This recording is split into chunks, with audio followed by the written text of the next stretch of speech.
time around in the last 9 years, but the cemetery is well worthy. Marilyn's your second time. Is well worthy of looking at every once in a while. I'm sure we'll all find new things out. And for me, I was missing the first two, so I'm glad to be here to finally hear about the cemetery. So here you go.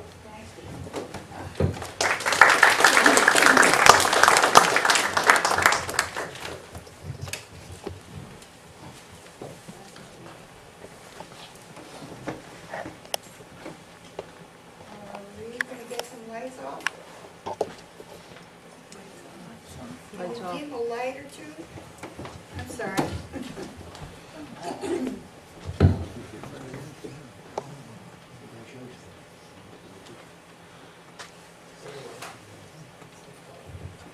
You want it back in? Let's Turn the see. back one's on. Let me put a slide. Oh, there we go. That's good. that all right, That's Marilyn? great. That's great. Thank you very much. But now I can't see my notes.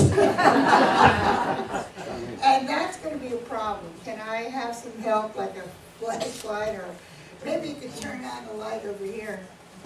Let's see. Oh, yeah, that, just a little bit. That's good. Thank you. That's fine. Thank you so much. It's really nice to be here again, and it's great to see so many of you.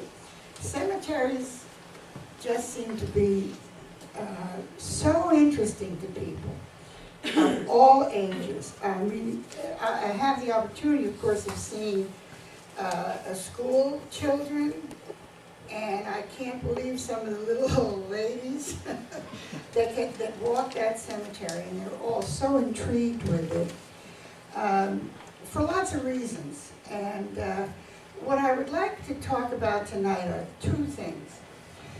One is, how does the Homewood Cemetery fit into Squirrel Hill history?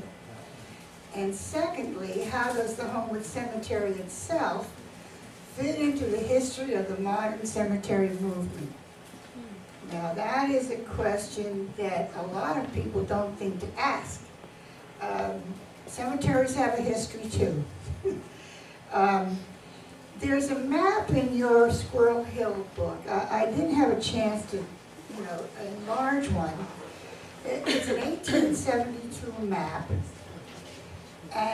which of course is 6 years before the establishment of Homewood Cemetery in 1878.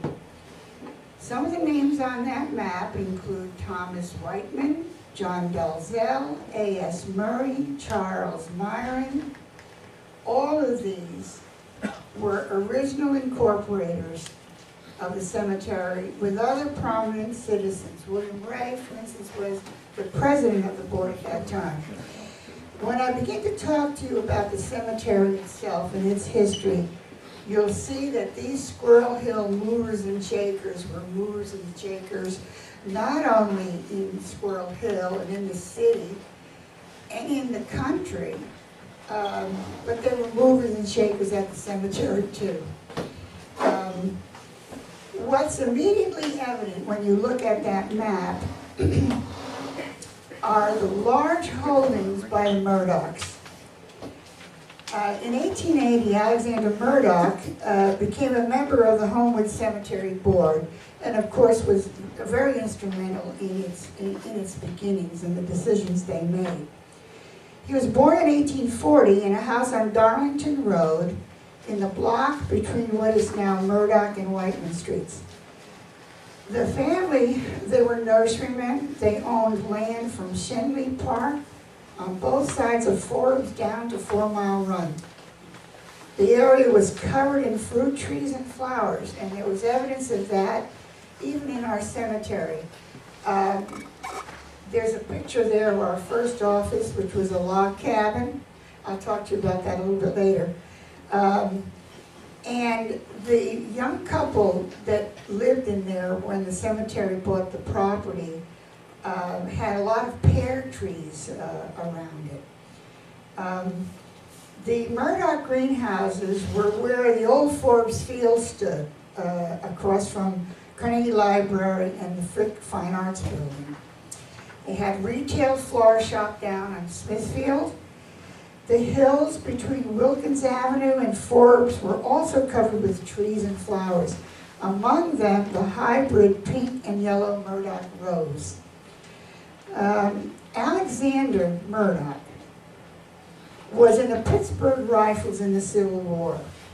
The family were strong supporters of Abraham Lincoln and the anti-slavery cause.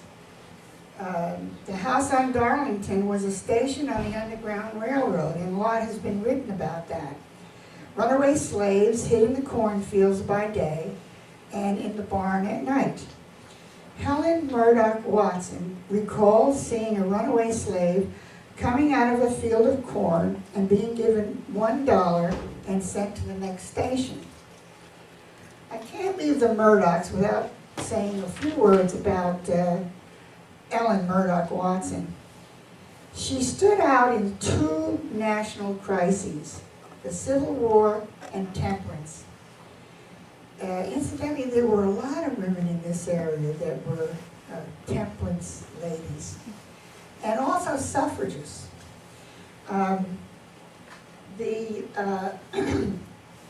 She worked on the Great Sanitary Commission in the Civil War, and went out to the front as a nurse working with Clara Barton. She was widely known in the Temperance Union and the Anti-Saloon League. She was cited at the 1876 centennial as a distinguished daughter of Pennsylvania. This prominent family is interred in the Homewood Cemetery, about 6 generations of them. They have a huge lot. Actually, Mr. Murdoch bought a huge section. There was some disagreement in the family, so he had deeds made for each one of his sons so that they could deal with issues separately. Excuse me. I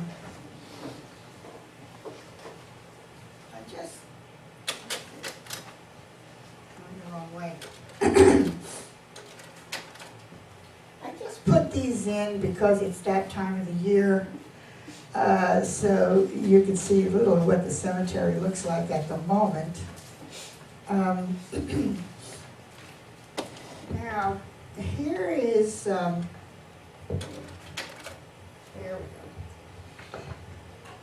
Now, you're all familiar, I know, with the Mary S. Brown Memorial Church.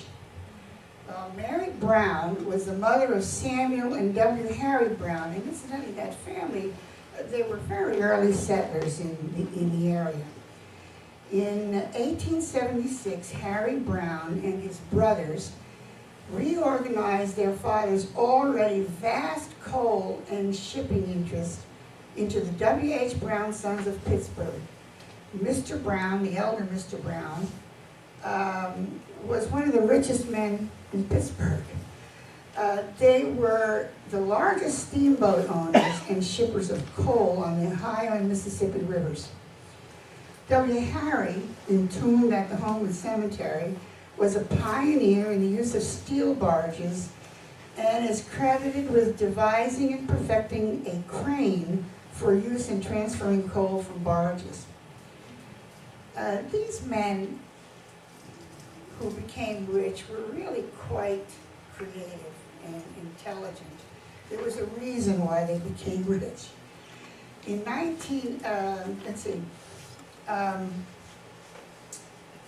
he was also an ardent sportsman, as his brother was, Samuel. Samuel loved horses, race horses, and he owned a lot of them. He was also, Harry particularly, was a skilled navigator. In 1914, he and his father sailed the family yacht, Visitor II, through the Panama Canal in what was reportedly the first passage of a private vessel through the canal.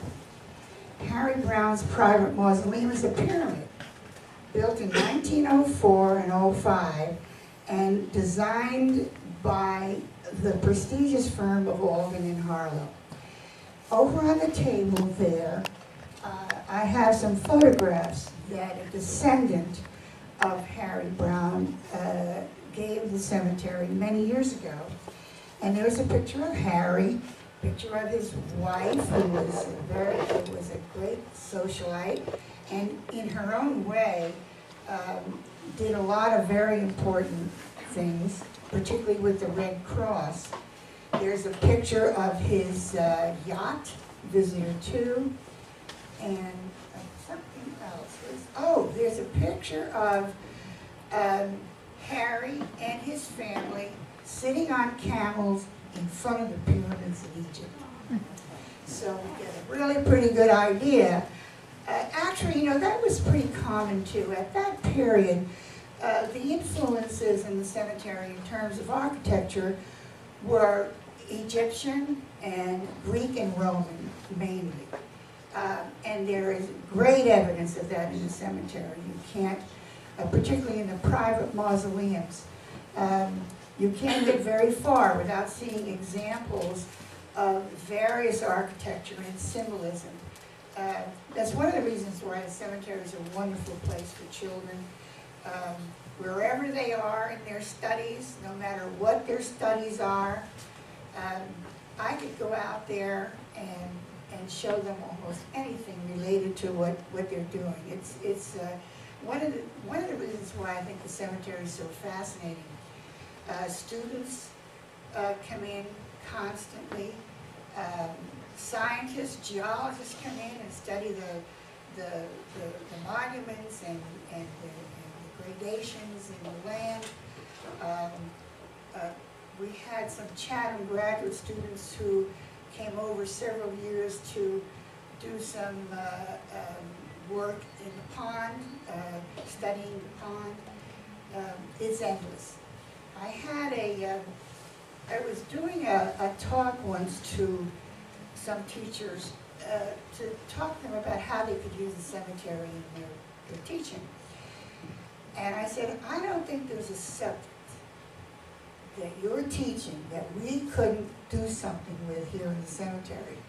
And there was a teacher in the back row who raised his hand and said, oh yeah? I teach computers. And I said, well, let me tell you something. We have every piece of paper from 1878. We could do a lot of work with those on a computer. And, our interment records, which are very revealing and are used by people doing papers. For instance, one recently was doing a paper on the causes of death in children in 1901 and 1902.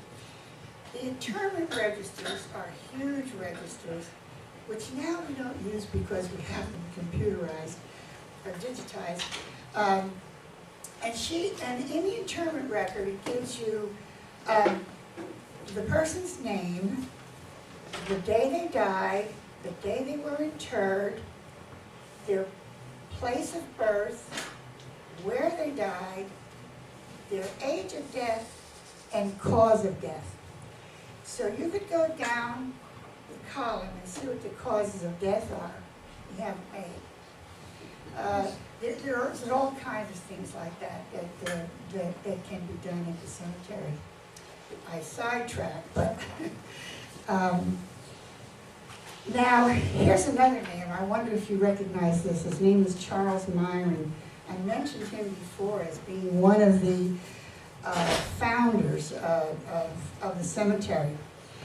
This Squirrel Hill resident was a significant pioneer in the gas industry, along with Pugh and Westinghouse. In 1883, he was president of the Germania Savings Bank when the 4 major gas fields near Pittsburgh were coming into existence. In 1885, he organized the Manufacturers Natural Gas Company to bring Cannonsburg Field gas to Pittsburgh Industries. Myron was one of the masterminds of the era. In 1903, his company merged some 25 small companies under one charter. By 1911, operations covered 35 subsidiary companies involving 1,000 oil and gas wells and leases of 500,000 acres of proven oil and gas territory. And I think I have a picture of his mausoleum. Yeah, there it is. Now, here's another interesting thing here about the cemetery. Its landscape is also historic and also, in many ways, very symbolic.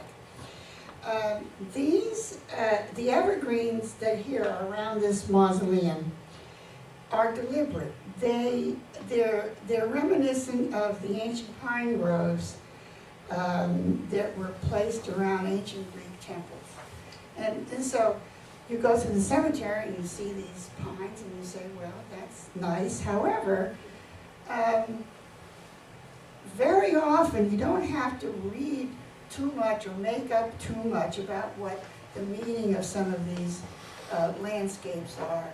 And also true with what you see on the monument itself, on the tombstone itself, because there are many symbolic things on there, flowers and animals and things like that. Now, the Homewood Cemetery, I think I have a picture here. Yeah, good. The Homewood Cemetery's original 175 acres was carved out of the huge estate of the Honorable William Wilkins. He was a United States Senator, he was Secretary of War under Tyler and Ambassador to Russia, among many, many other very important jobs. He was very instrumental in the early growth of Pittsburgh. His home was called Homewood. And it was in the middle of virgin forest with a long circular drive from Penn Avenue to about the area of Edgerton. And for 60 years, the estate was the most fashionable and aristocratic country seat in western Pennsylvania. As you can imagine, with the kinds of connections he had and the kinds of people passing through that would have stopped to visit him. Wilkins died in 1865 when he was interred in Allegheny Cemetery. Because, of course, Homewood didn't exist yet. He died in 1865, and Homewood was established in 1878.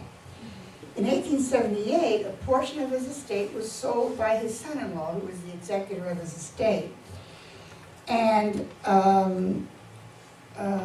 for this new Homewood Cemetery Corporation that was being formed. In 1881, he and his wife Matilda and 5 other family members were removed from Allegheny Cemetery and brought back to Homewood to this mausoleum. And this mausoleum actually was the first one that was built in the cemetery.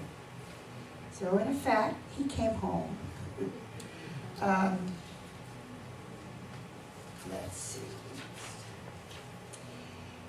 You know, in 1882, he had, there were lots of burial grounds downtown, and they were removed for lots of reasons. Mainly, the land was becoming pretty valuable, and a lot of these cemeteries were moved to other places.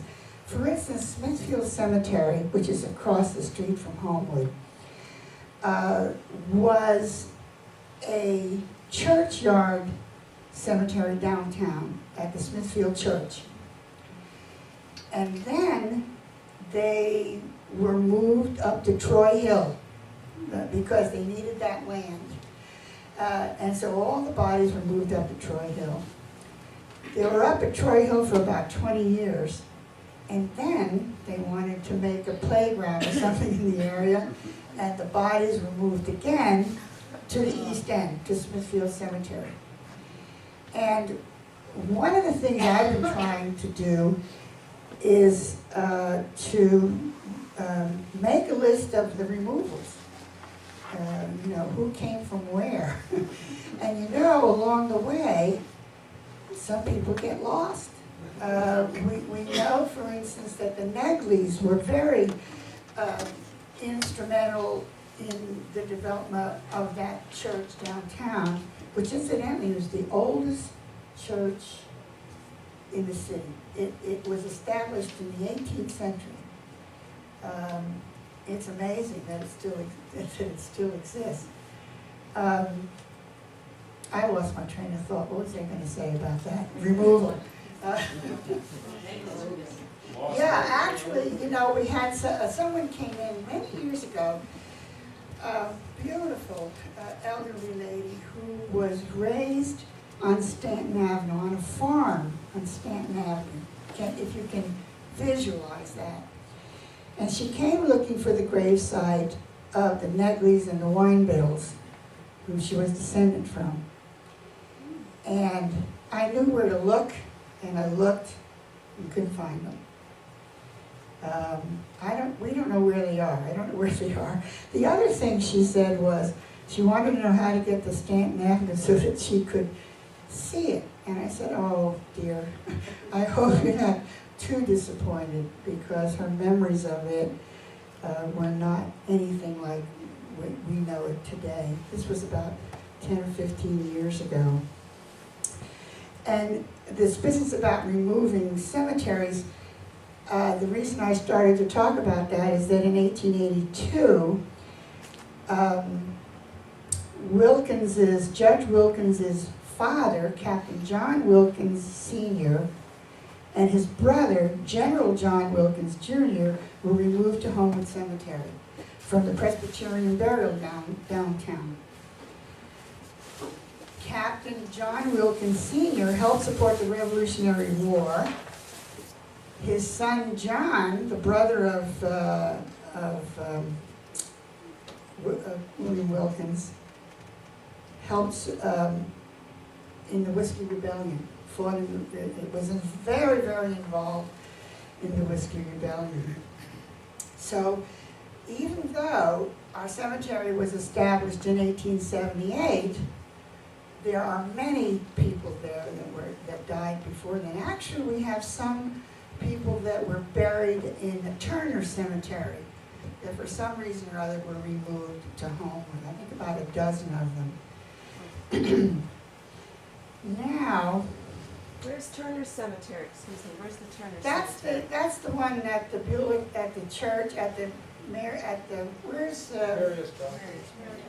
Mary S. Brown Church, that little cemetery. Oh, With the white fence. 24 Beechwood. That's right. I was looking for you. With the white fence. Yeah. Anyway, to get more to Homewood and why it's unique, and it is unique. It's unique in many, many ways. How does it fit into the history of the modern cemetery movement? As I said before, the early burial grounds were on family farms or churchyards, and new burial grounds were established between about 1830 and 1920. And these were established to express new conceptions of society and the environment. The first stage of cemetery movement after the churchyard and the private little farm cemeteries was the rural cemetery or the garden cemetery. Now, this Allegheny Cemetery, this is Allegheny Cemetery. Allegheny Cemetery was, I say was, it was established as a rural cemetery. And actually it was established in 1835, very early, after Cemetery of Mount Auburn in Boston. These cemeteries were in tandem with the development of the profession of landscape architecture and public parks. And so they had a unique look and a unique philosophy. There was a second stage that started just around the Civil War, a little before it and certainly a lot after it, and it was called a lawn or park cemetery. Quite different in their landscape and in their idea about what a cemetery ought to be. Both provided an adequate form for a variety of beliefs. As I said, the first rural cemetery was Mount Auburn in Boston, which was established in 1831. And this was part, I think I have another picture of that. Yeah, there we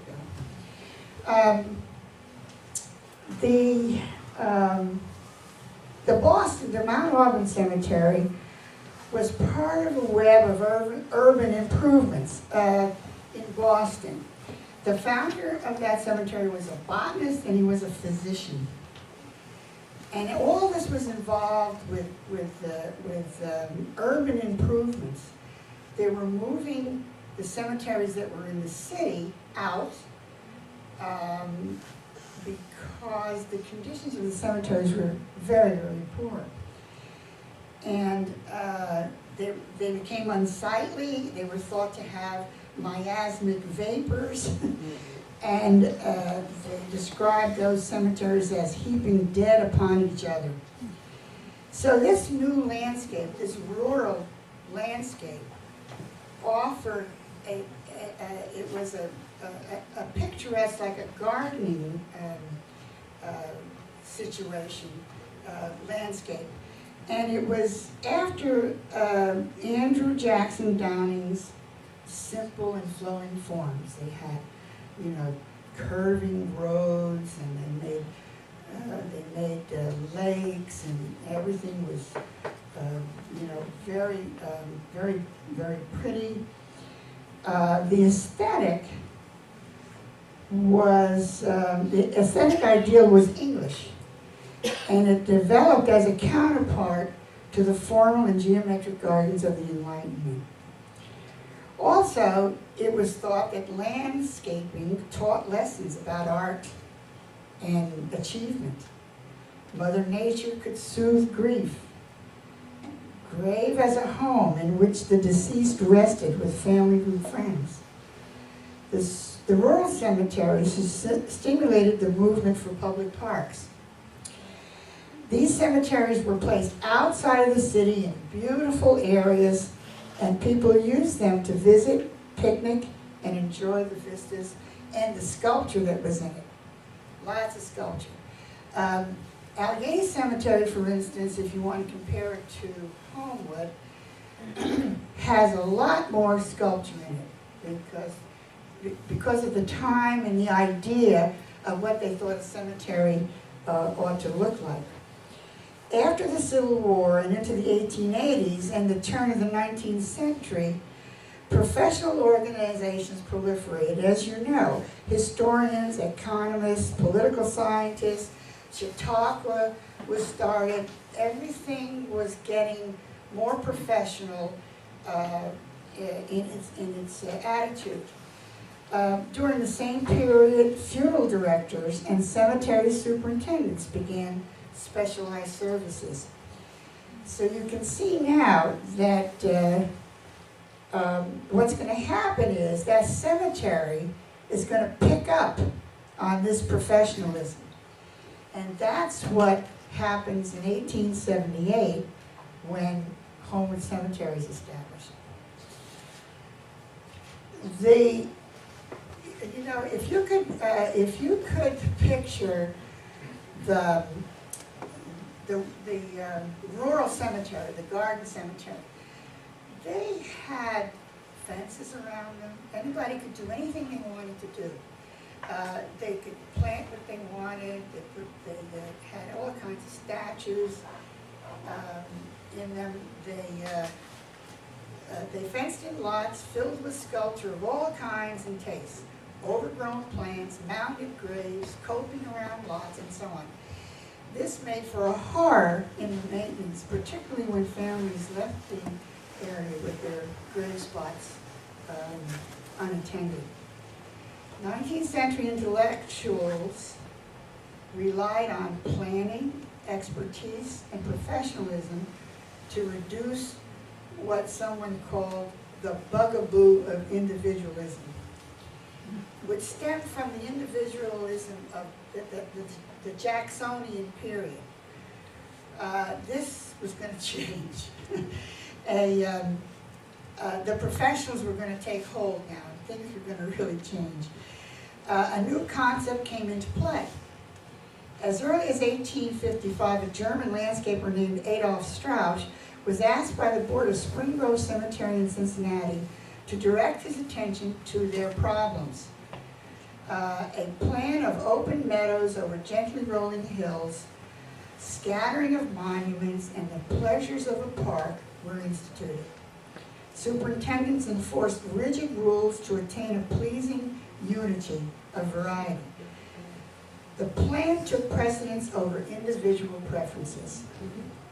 They got rid of what they called personal selfishness and bad taste of the public. The professionals were getting control of the ground. That's all there was to it.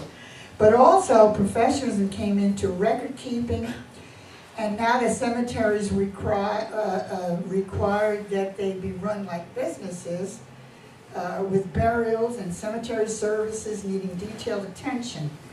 In 1878, at the beginning of this era, the Homewood Cemetery began with state-of-the-art systems. You can see that these men that were the initial corporators were thinking about this cemetery the same way they were thinking about their own businesses. This is how they grew. This is how they made money. They were doing, as I say, state of the art.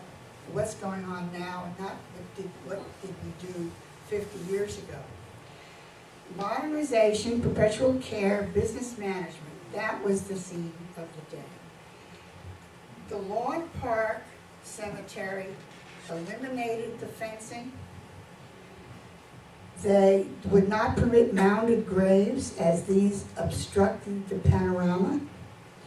They eliminated gravestones and monuments. If they couldn't do away with them, they could improve them, provide bench, a chapel as a memorial. They said that they should follow natural ideas, imitation of tree trunks and boulders. You will see a lot of that when you walk through Homewood. I don't know that there's a cemetery that doesn't have a tree trunk in it. Statuary should keep pace with the sculptor's craft. For instance, St. Gaudens, Laredo Taft, and Danchester French were doing cemetery sculpture at this time. They preferred low modern lines of a sarcophagus other than columns or obelisks.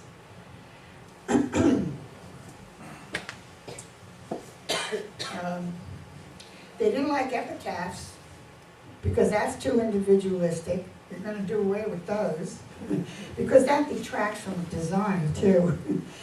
Big boulders with a name attached and a bronze marker was perfect. And we have one of those at Homewood. There's a huge boulder, and then on it, it has a signature of the last name of the individual that's buried in the lot. These makings of natural pictures and manipulation of the landscape place cemeteries in the forefront of the City Beautiful movement and urban reform. I don't think anybody's ever thought of cemeteries in that way. When the Homewood Cemetery was incorporated in 1878, it followed this modern trend from the very beginning. Its written statements of what the cemetery should be are well documented and are repeated in their early rules and regulations. You find that in all the minutes and so on. They started out with this clean slate, this new idea about what a cemetery ought to be. This is a picture, is the only one I could find that would describe the lawn park. When you go into the gates of the cemetery, you look over to the right, and you will see this huge expanse of lawn, and on the bottom, below it, is a natural pond. This is a deliberate landscape. That is what they meant the whole cemetery to be. We know, of course, that through the years, those ideas changed too. But that part of the cemetery is deliberate and a remnant of that lawn park idea. This is the pond, which we did restore. That was natural, it wasn't man-made? No, this is a natural pond. It's fed by spring water. Yeah, right. It's the only one on the cemetery, in the cemetery. I'm sure there were many more because the whole area, this whole Squirrel Hill area, had lots of water, lots of springs. And you read some early accounts of people, cutting ice and things like that from them. But there were a lot more. They've been filled in and so on. This is the only one on the Homewood Cemetery property that's a natural pond. Yeah. We did some restoration to this pond. You notice that little tiny weeping willow tree. In the archives, we have some glass negatives. And we have a glass negative from 1905 which shows this pond. And it's surrounded by weeping willow trees. So several years ago, the Homewood Cemetery Historical Fund, which is a charitable trust, set up to do improvements, restoration of the cemetery. They cleaned up this pond and they planted about half a dozen weeping willow trees around it to try to bring it back to what it was. This is a picture of our Forbes Avenue gate. Now, since this photo was taken, the Historical Fund has restored it, fixed the fence and painted it, do whatever you do to wrought iron. This fence was put in 1898 and it's a design by Root and Russell. Our first office building was a log cabin. It was on the land when the land was bought, and it was built, let's see, what's the date? 1789 is the date on it. And I brought an original photograph of this log cabin. Now, this picture was given to the cemetery. Mr. Hines was on our board also. And on the occasion of his 75th birthday, he had this picture done. We have two copies, and he had it framed and gave it to members of the board. And so this is it's in this original frame. I think I had it rematted maybe many years ago, but that's the one that I said had pear trees around it, I think. So if you have a chance, go on over and look at that because it's charming. The second building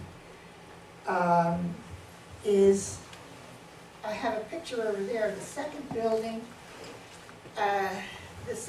was built in 1886, and it was moved in 1923 to make way for the present Tudor Gothic complex that you see there now. And these glass negatives that I'm talking about, there were several pictures of this house, the stone house, being moved from the cemetery across the street to Aylesborough. That house is still there. And we know, in fact, from minutes and things like that, that nobody even left that house when it was moved. It was moved by Eichley, incidentally. It had a bell tower, and that bell is now in our chapel tower, the 1923 tower. This is a picture of the chapel in the Orchestra, and the office building is over there on the left.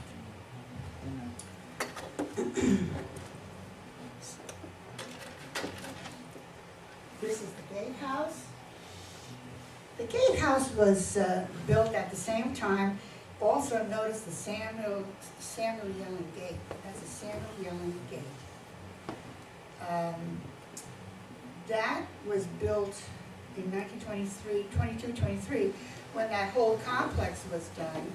But it has a little addition on it that was done in the late 40s, early 50s.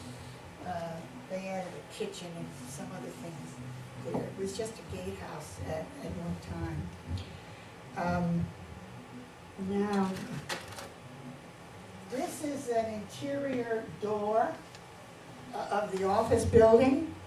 Those doors are so thick, solid wood. And all the ironwork on those doors are done by Samuel Yellen also. In the columbarium, there are beautiful iron gates. The columbarium is the area underneath the chapel. It's really like the undercroft. And there are gates in there that he did. I don't have any pictures of that one. This is the ceiling in the office, in the conference room. I wondered what it would cost to do this today. And if anybody really would want to do it today. You know, it's so beautiful. Now, one of the things the Historical Fund has done, we fixed a lot of stained glass windows. There are stained glass windows in the chapel and down in the columbarium, and they are done by the Rudy brothers. They're Rudy windows, and they were restored. And I took this picture of the workman up there. I think at that moment they were taking it apart, not putting it together. But it all had to be removed. Cartoons were made, you know, I saw them line these up with numbers and things on them. Took everything away to refurbish the window.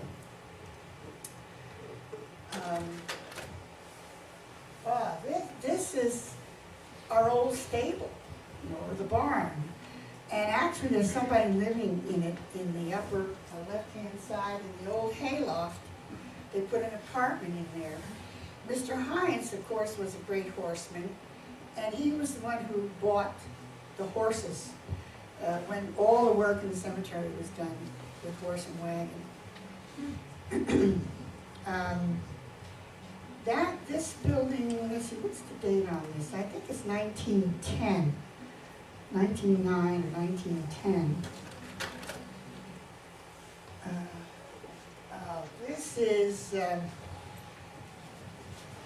This is section 12. Now, section 12 is the one that has the Grand Army of the Republic graves in it. It was donated by the cemetery. It has 10 Civil War cannons surrounding it. That was done in 1897. And actually, there was a chain that went from each cannon. And for grass cutting reasons, they took the chains away, but I know where they are. Fortunately, we still have them, and maybe sometime they'll be put back. And we have an Allegheny County soldiers plot. Other sections were donated to the United Presbyterian Women's Association, Florence Crittenden Presbyterian Association, the Home for Aged Women. This was all like 1899, 1901, at that time. Lest you think that the cemetery management is all heart.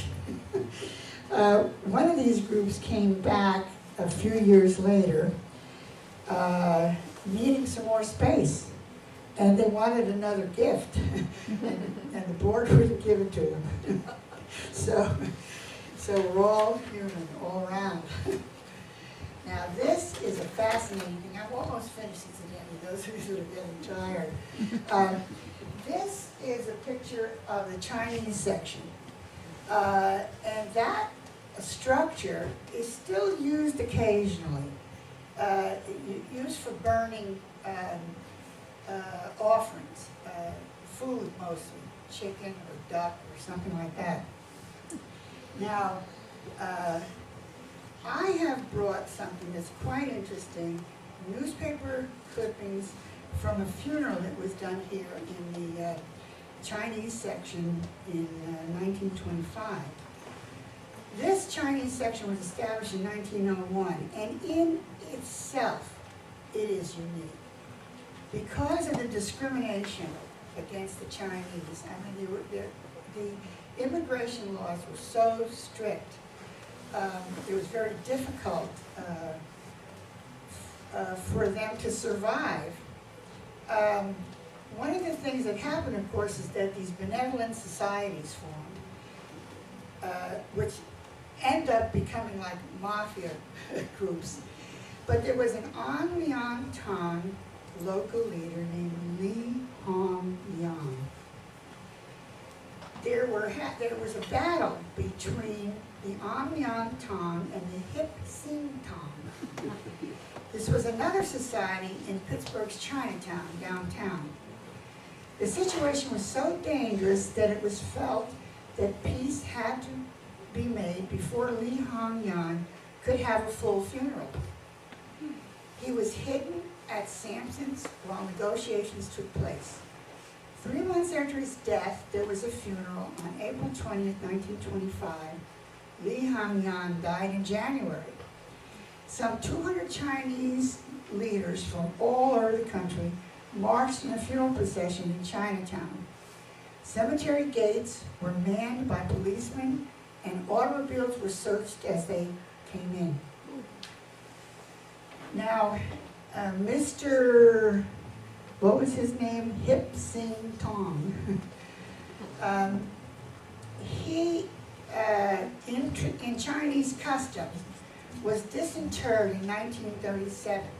In our interment records, we see that in the Chinese section, after maybe 2 years or so,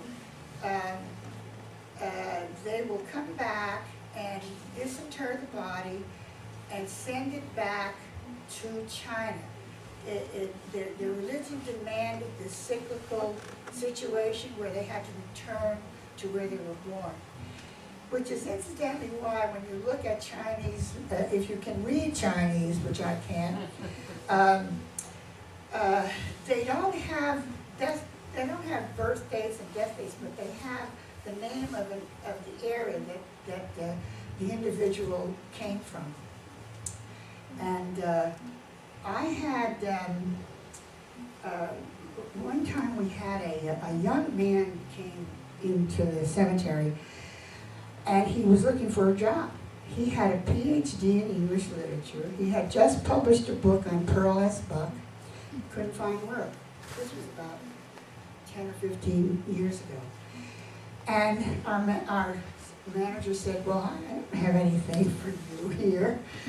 He said he wanted to work. He would do anything. And so he was hired, and he worked out, watering flowers and mowing the grass and so on. But I took the opportunity to ask him to look at some of those Chinese markers, and actually asked him to write an article for me, which he did. I don't know if you know the expression paper son. The discrimination was so bad with the Chinese, and immigration laws where they just wouldn't let them in. So what they developed was a system called a paper son. Somebody who was living here would say, this is my son. That's the only way they could get in if they were, children. And so I asked him to look at these tombstones, and he said that we had a paper son. He said, I also think you have a paper daughter.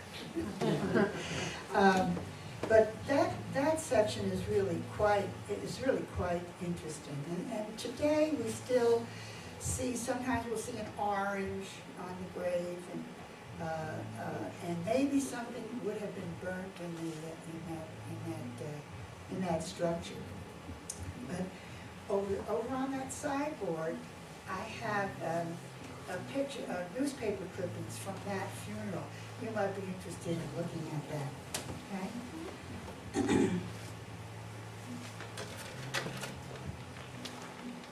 Let's see, who's this?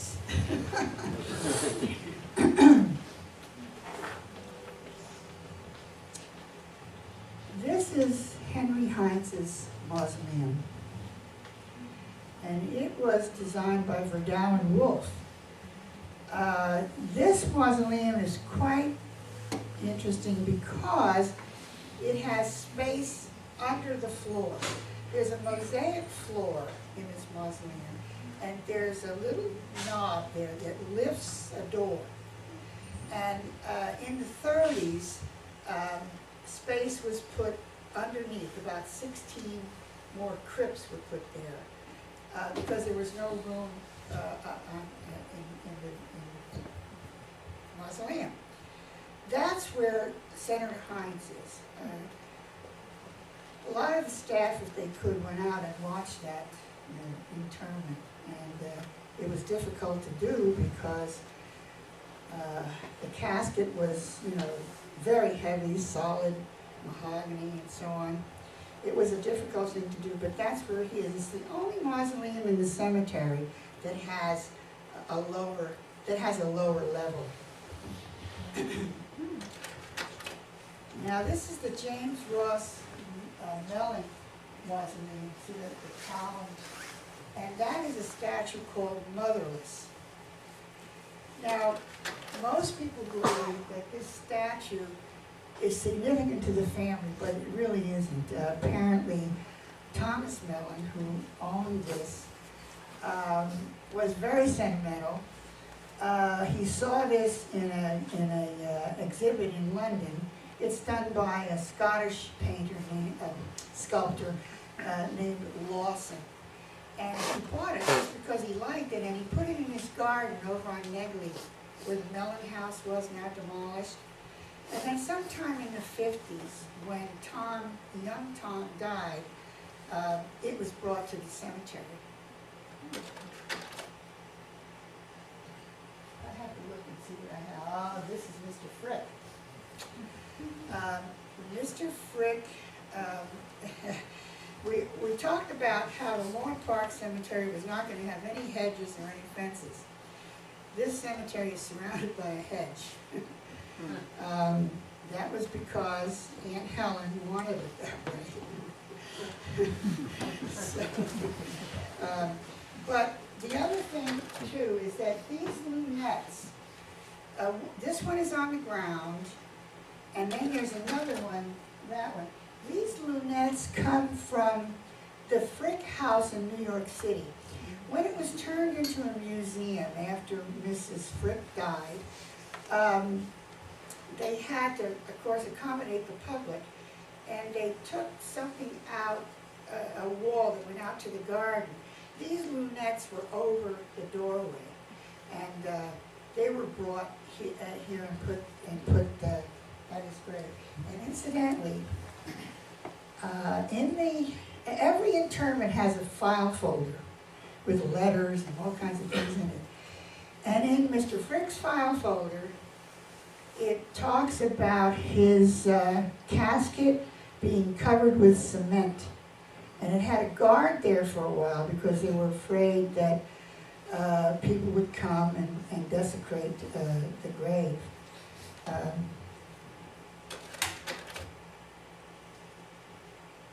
This is the Benham Mausoleum, and the only reason I put this in here is because this mausoleum is heated.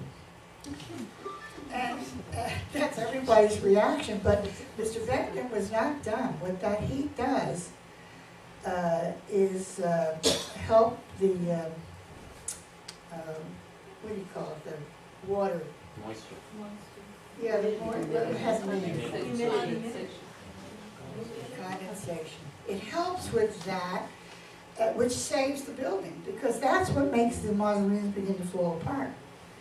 And so he had it heated.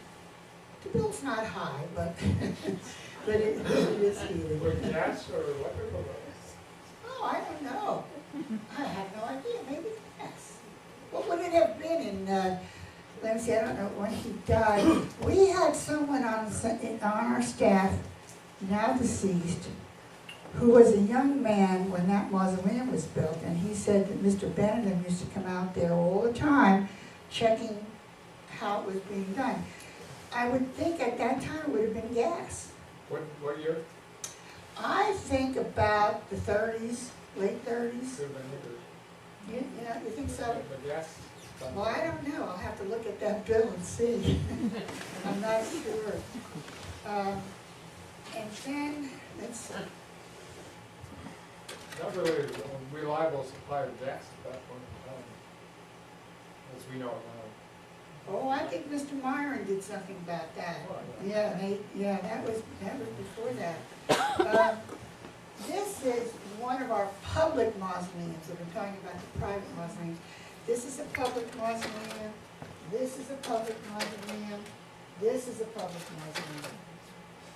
This is Posner Pond, it's the most recent development. Mr. Posner, who died recently, bought a huge stretch of property and did this beautiful pond. He is buried on one side there. There's a section for burial of the family. These are school students working there. And I love this picture. We'll see this again this summer. And that's my grandson. Thank you very much.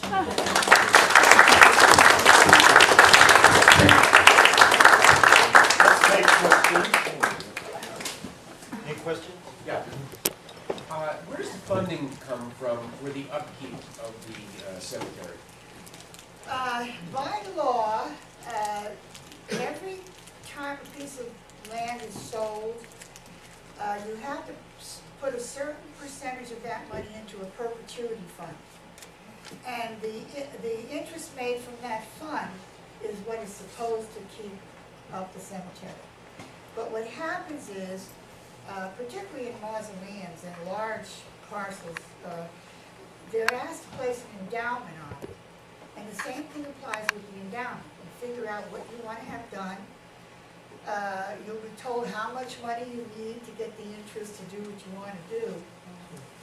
Our problem now is that a lot of these endowments were done in the early 20th century, and they don't come anywhere near what is needed to keep up particular pieces. So how do you fund the deficit or the deficiencies? Well, that's one of the reasons why the historical fund was formed. We formed a charitable trust, which is like Friends of the Homewood Cemetery. It's called the Homewood Cemetery Historical Fund. And we have a campaign once a year. We write a letter. Actually, it's going out in about a week. We ask for contributions. We do that. And then periodically, I used to be able to get money from foundations, and that money is hardly available anymore. But that's why the fund was formed, to help keep these buildings in shape. Yes? How many acres?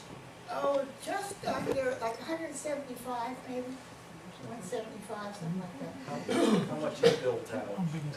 Well, they claim they have room for at least 2 more generations or more. About, that's what I'm told. There's a whole huge end down where the gardens are. All of that is cemetery property, and all those woods that go down into the ravine, that's all cemetery property. So they feel that they have enough room now for quite a few years.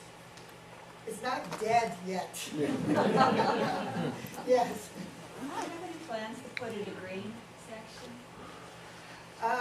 No, we don't.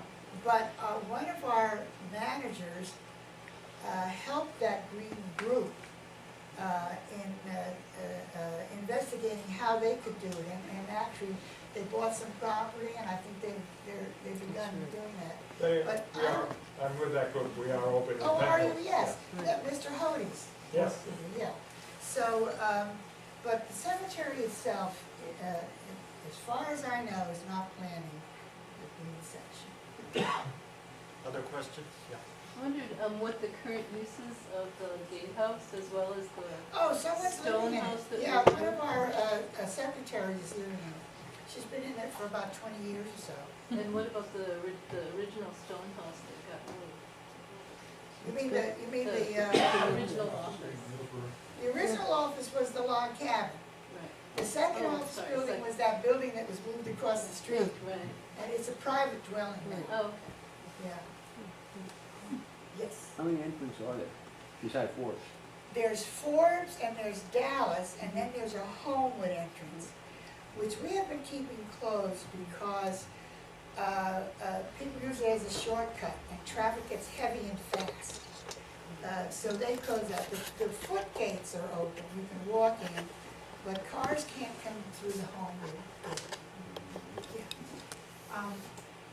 Do you have the means to, like, if I were to come there and look up a place where someone died and was buried in the 20s, Yeah, you could show me that? absolutely. We probably could. And when are your hours? Well, the office is open from 8:30 to 5 Weekdays or? weekdays, Okay. and I think they just changed the hours. I think it's 3:30 or 4 on Saturday, and never on Sunday. In the back. Thank you. I'm a little dismayed to hear that bodies were popped from Smithfield Street downtown to Troy Hill. Yes, that was very common, very, very common. Is there any is there any legislation now that stops that from happening? When you're buried, you're There's buried? legislation, there was legislation then too. There are certain things that you have to do to comply. You have to let everybody know you're doing it and so on, and do public advertising and that sort of thing. And then the family decides where they want their loved one to go. So they go, they're in various cemeteries. A lot of the people from Troy Hill, not all of them, came to the new cemetery at Smithfield. Well, the other interesting thing is, and this is understandable in a way, the thing you find is that in the cemetery itself, bodies are moved from place to place. They will start in a single grave, and then I'm sure when the family is established or has more money, they buy something big and the body is moved. And very frequently they move them from other cemeteries so that everybody could be together. That's not done very much now, but it was done so much in the 20s and 30s. Was that done recently, a couple years ago too? Moving it since I don't know. You mean somebody moved from? another cemetery there. Jewish in a Jewish Yeah, they were Yeah. closer to here, but what cemetery did they move to? Yeah. Oh, I don't know that. From one of the Jewish cemeteries. It was a Jewish Yeah, we come cemetery. to Homewood from Jewish cemetery. Oh, yeah, I that's think we- possible, yeah. We do have that's the other thing I didn't mention, we have a Chinese section, we have Greek sections, a Muslim section, Jewish sections. We even have a section for Italian Presbyterians. That's true. Yeah, right.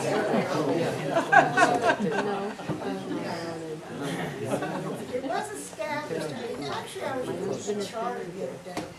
Our executive officer wanted a copy of the charter, and I read it, and the purpose of it was to form this cemetery all-inclusive, with no discrimination, so on and so forth.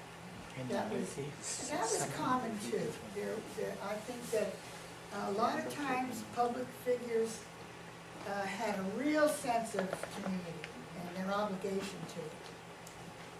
I think more than we see today. I think we see it today. It's not as common. Other questions? Yeah. Well, not really a question, but I just wanted to thank the cemetery for its collaboration with the Western Pennsylvania Conservancy for the community garden. Yes. And I know that as you grow, that could be increasingly controversial. But I know, yes, that's true. And it's just like moving cemeteries from downtown. When they need the land, they, I don't think that'll happen too soon. How big is the community garden? Oh, my goodness, it's quite large.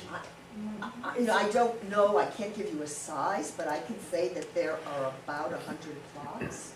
I think it's about 3 acres. Okay, I mean, I'm lot number 75, so, but there probably are close to 100. One of our staff members has a garden out there. She was out there every night after work. So it's a wonderful space, and it really is a service to the community. Thank you. Just one- Sorry.